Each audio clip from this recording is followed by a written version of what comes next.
అందరికీ నమస్కారం. Print and electronic media మిత్రులందరూ కూడా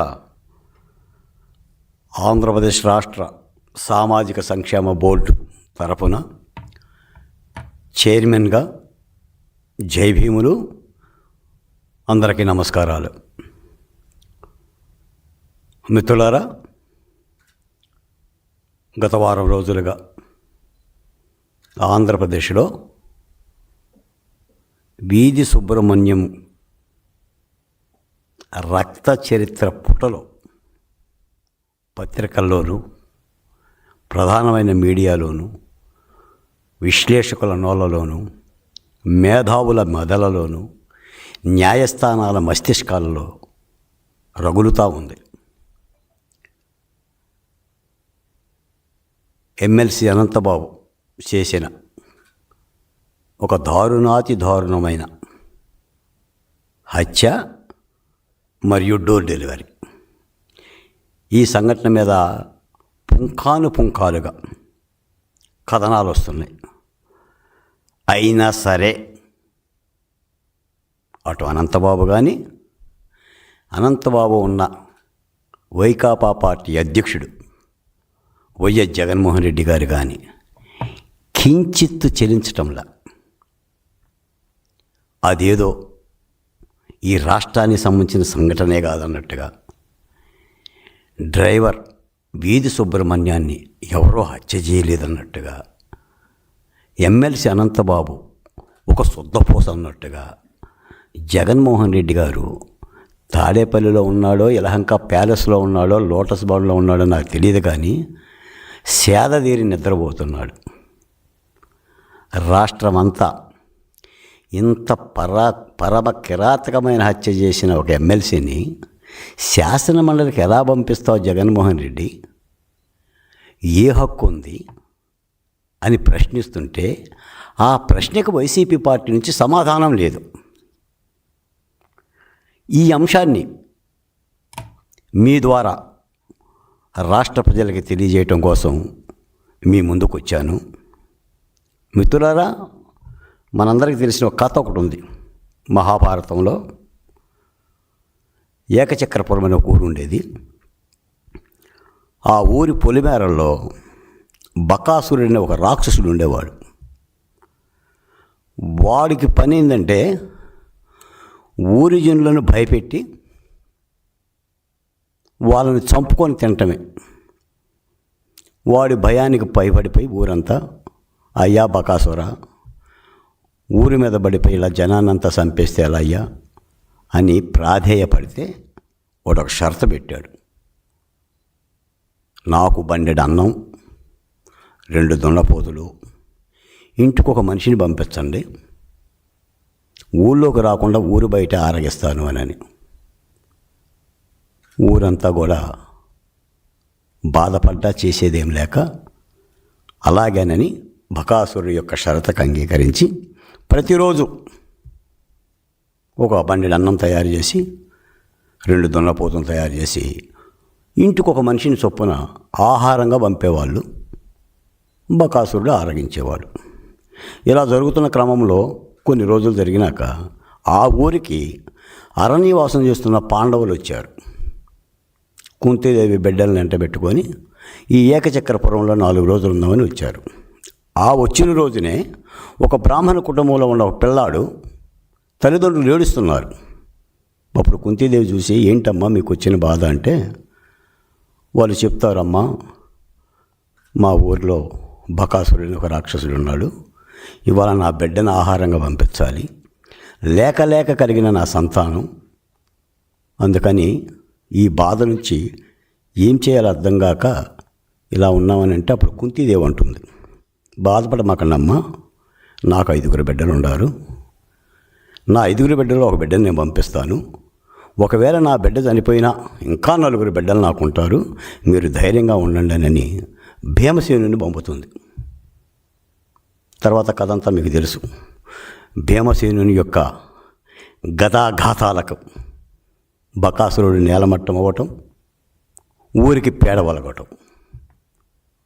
నేను జగన్మోహన్ రెడ్డి గారిని సూటిగా ప్రశ్నిస్తున్నా, నీ 5 ఏళ్ల పరిపాలన బకాసురుడి కథ కాదా జగన్మోహన్ రెడ్డి గారు? చెప్పండి.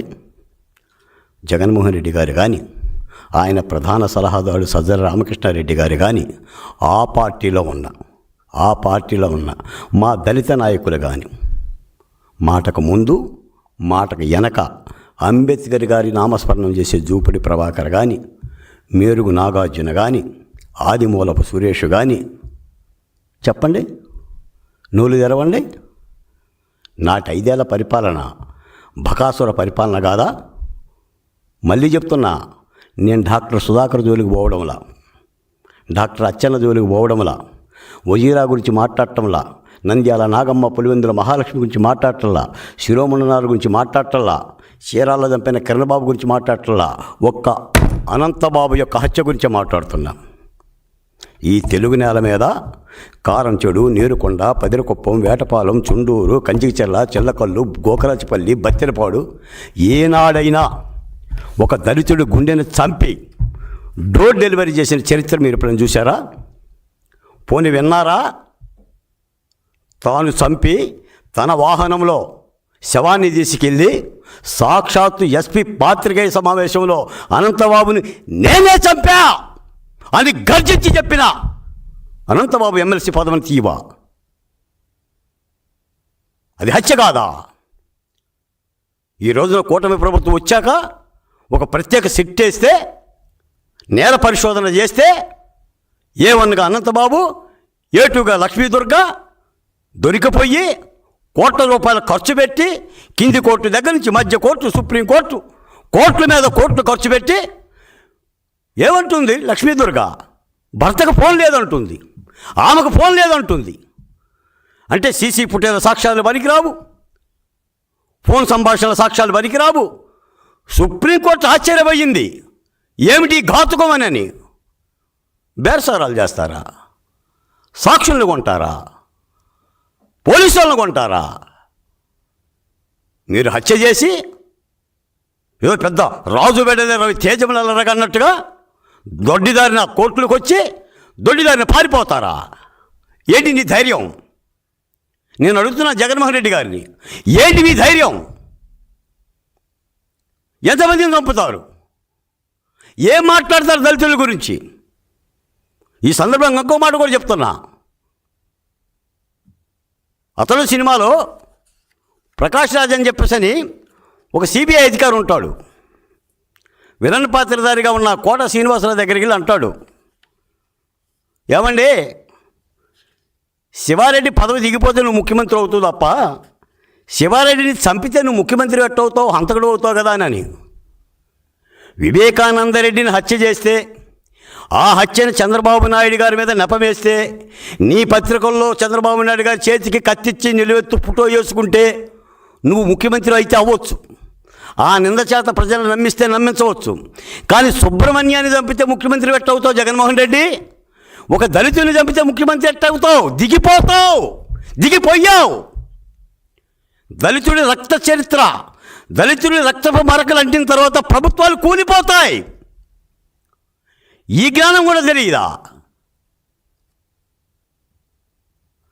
నీ పత్రికలో దుర్మార్గంగా ప్రతిరోజు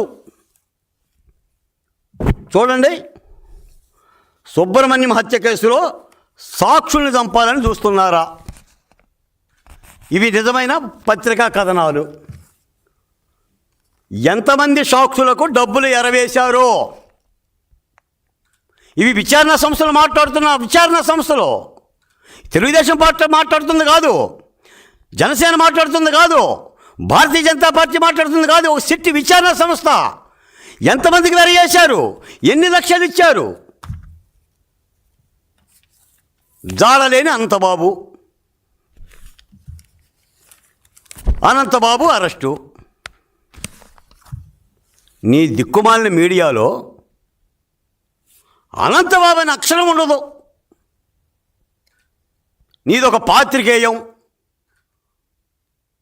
16 పేజీలు పెట్టుకుంటే అనంతబాబు అరెస్టు వార్త, ఒక సాధారణమైన వార్త. ఒక దళితుడి గురించి వీధి సుబ్రహ్మణ్యం పేరు ఉండదు ఇందులో. ఆ పేరు కూడా ఇందులో రాయాలంటే వణుక. మీరు పాత్రికేయం గురించి మాట్లాడతారు, మీడియాలో డిబేట్లు పెడతారు, చంద్రబాబు నాయుడు గారిని విమర్శిస్తారు. ఏంటి దుర్మార్గం? ఈ రోజున ఇదిగోండి నా దళిత బిడ్డ, అభంశుభం మీద తెలియని ఒక దళిత బిడ్డ, డ్రైవర్ సుబ్రహ్మణ్యం చనిపోయేటప్పుడు ఇతని భార్య కడుపుతో ఉంది, నిండు చోళాలు, హత్య చేసి శవాన్ని డోరులో పంపించారు. ఇదిగోండి హత్యా నిందితులు. ఈ రోజున హత్య చేసి భార్యను కాపాడుకుంటూ సాక్షులను బెదిరించి ఇన్ని వ్యవహారాలు చేస్తున్నారు అని అంటే అసలు అనంతబాబు యొక్క నేర సామ్రాజ్య విస్తరణ ఎంత? ఈయన లోపరుచుకున్న ఎమ్మెల్యేలు ఎంతమంది, ఎంపీటీసీలు ఎంతమంది, జడ్పీటీసీలు ఎంతమంది, మహిళలు ఎంతమంది? ఇతగాడు తండ్రి చక్రధర్రావు ఇలాంటి పాపిష్టి పనులు చేస్తేనే నక్సలైట్లు ప్రజాకోర్టు పెట్టి లేపేశారు. అయినా బుద్ధి రాలా. ఒక నక్సలైట్లు ప్రజాకోర్టు పెట్టి ప్రజా సమక్షంలో, గిరిజనుల సమక్షంలో లేపేశారంటే ఎన్ని పాపిష్టి పనులు చేశాడు, ఎన్ని తాలిబట్టు తెంచాడు, ఎన్ని మానభంగాలు చేశాడు. ఒక సుబ్రహ్మణ్యాన్ని హత్య చేసి డోర్ డెలివరీ చేశావా? ఇంకా ఎన్ని శవాలను డోర్ డెలివరీ చేశావు? దీని మీద విచారణ చేయాల్సిన అవసరం ఉంది. ఈరోజు మాలాంటి సోషల్ వెల్ఫేర్ బోర్డు నా రాష్ట్ర ముఖ్యమంత్రి చంద్రబాబు నాయుడు గారిని కోరేది కూడా అదే. ఈయన ఆదాయం ఎంత, ఈయన రంగురాల సంపాదన ఎంత, ఈయన గంజాయి వ్యాపారం ఎంత, ఈయన నేర సామ్రాజ్య విస్తరణ ఎంత?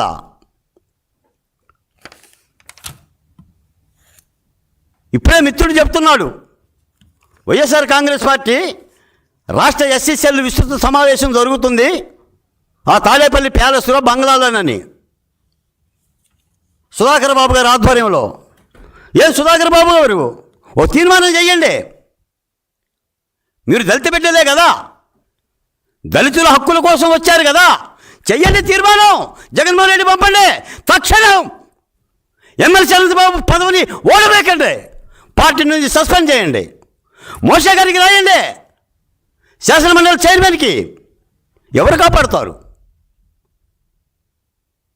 రంగురంగు కండువాలు తప్పుకుంటే సరిపోయిందా? మీరు మంత్రులయ్యి, మాజీ మంత్రులయ్యి అంబేద్కర్ యొక్క నామస్మరణ చేస్తూ ఏం మాట్లాడతారు మీరు? తెలుగుదేశం పార్టీని కానీ చంద్రబాబు నాయుడు గారిని కానీ. ఇంత ఘాతుకం ఏనాడని తెలుగుగడ్డ మీద మీరు చూశారా?